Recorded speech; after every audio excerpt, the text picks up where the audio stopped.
আবার সময় এসে গেছে প্রবাসীদের রেমিটেন্স শাটডাউন করার সময়। কারণ আজকে একটা মিডিয়া নিউজে দেখলাম দুবাইগামী যে প্রবাসী ভাইয়েরা আছে তাদের টিকিটের দাম এত পরিমাণ বাড়ছে যেটা কল্পনা করা যায় না। 1 লাখ টাকা ছাড়া গেছে গা। কিসের জন্য আমরা বাংলাদেশের ব্যাংকের মাধ্যমে টাকা পাঠাবো, চুরি করবো, পকেট বাড়ি করে আবার এরা চলে যাবো জায়গায়। প্রবাসী যে জায়গায় আছে সেই জায়গায় পড়ে থাকবে, আর কোনো পরিবর্তন নাই।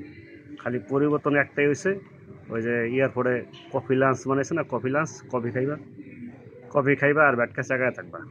এছাড়া কোনো পরিবর্তন প্রবাসী করা হয় নাই। এয়ারপোর্টে চুরি বাতরাবে কিছুই কমে নাই, পাসপোর্ট হরানি তো কমেই নেই, কোনো কিছুই কমে নাই। শুধু নামে একটা কফি লাঞ্চ বানাইছে, সেটাই শেষ প্রবাসীগুলো আছে। এছাড়া আর কোনো উপকারই হয় নাই। কী উপকার হয়েছে? 1 বছরে কী করছেন প্রবাসীগুলিকে? কোনো কিছু করতে না। টিকিটের দাম সামান্য এটাই কমাইতে পারেন না, আপনারা কী করতে পারবেন?